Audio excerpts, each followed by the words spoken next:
this story is great because it shows what CNN wants to be true versus what is actually true.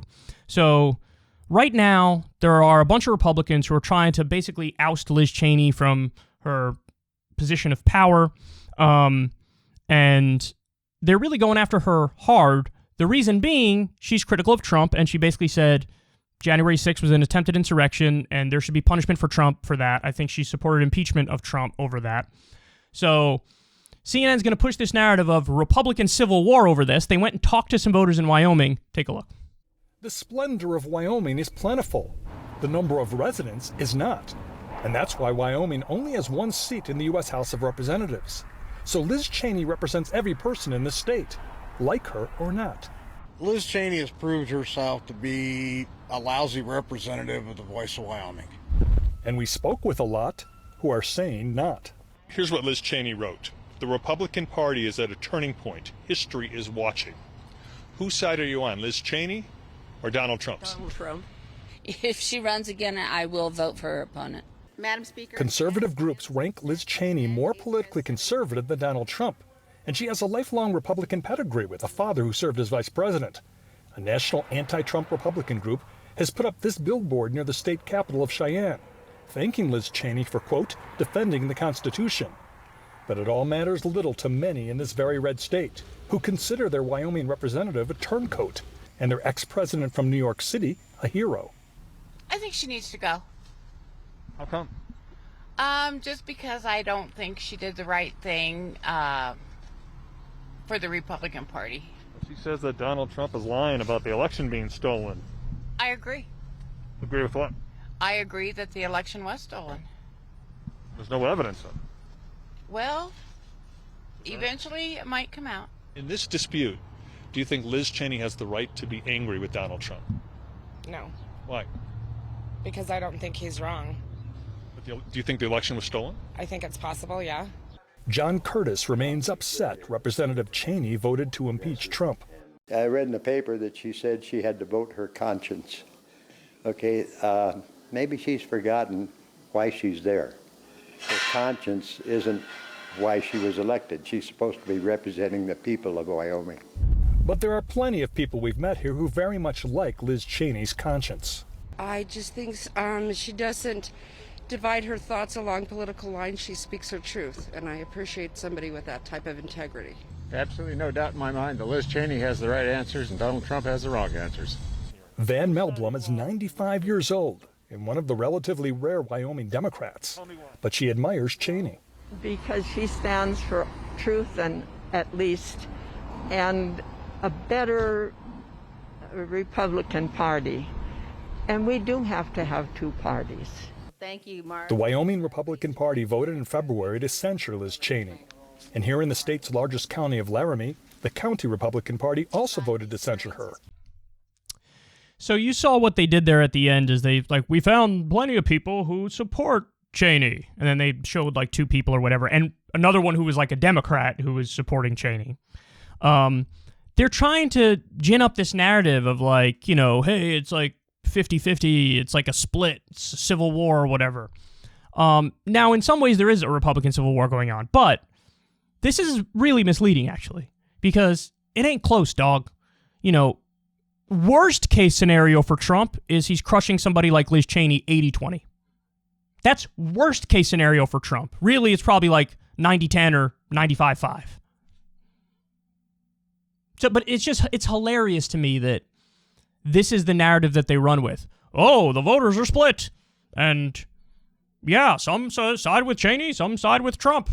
No, the overwhelming majority of Republican voters side with Trump and don't side with Cheney. Now, they might not like the logical conclusion of that. CNN might not like the logical conclusion of that, but it is what it is. So it's Trump's party. Even though Trump nationally is not very popular right now, his numbers are not great right now, in terms of that Republican base, he's got him on lockdown, son. He's got him on lockdown. The other thing that's hilarious about this is they want to replace Liz Cheney with her position of power. They want to replace her with somebody Stefanik, Representative Stefanik or something like that. some smart people decided, well, let's go back and check what percentage of the time Cheney voted with Trump and what percentage of the time Stefanik voted with Trump. For Stefanik, it was like 77% of the time she voted with Trump. For Cheney, it was like over 90% of the time she voted with Trump. I think it was 92% of the time. And the Trump people in the party are for Stefanik and against Cheney. And Trump himself is for Stefanik and against Cheney. That's the most hilarious thing I've ever seen. Because what does it show you? It shows you that at the end of the day, policy doesn't even really care to these people. And it doesn't even matter to these people. And it certainly doesn't even matter to Trump. So for Trump, it's more about the personal slight. Hey, you wanted to impeach me. Hey, you thought I did something wrong on January 6th with the attempted insurrection. I'm not okay with that. I'm so not okay with that, I'll take somebody who agrees with me less, who didn't say those things and doesn't believe those things. That's the craziest thing in the world to me. Because again, putting myself in that position, I don't care about some personal disagreement, some personal beef.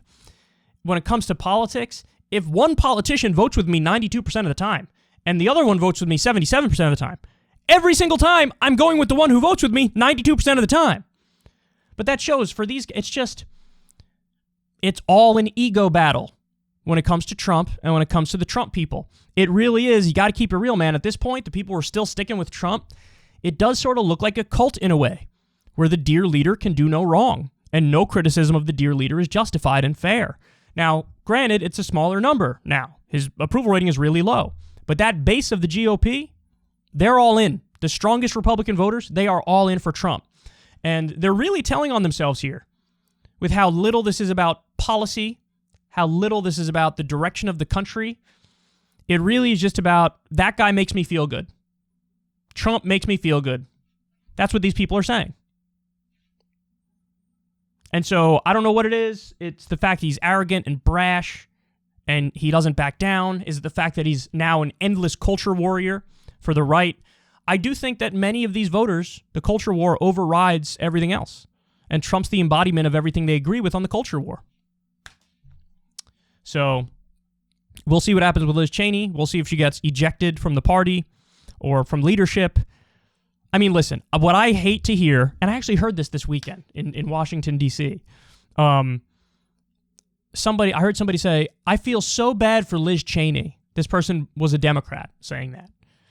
And, we know based on the conversation that was going on. But I feel so bad for Liz Cheney.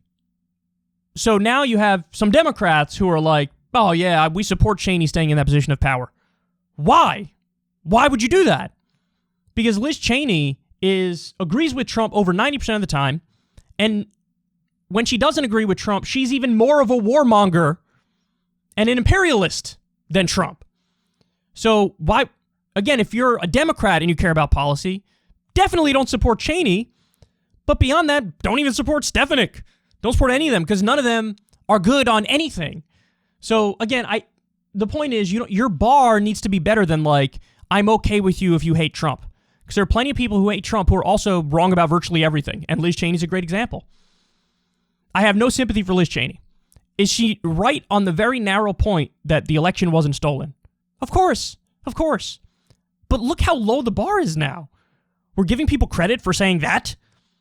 It's going to take a little more than that for me to think you deserve a position of power in the government. So, politics is so gross, and stories like this really highlight that.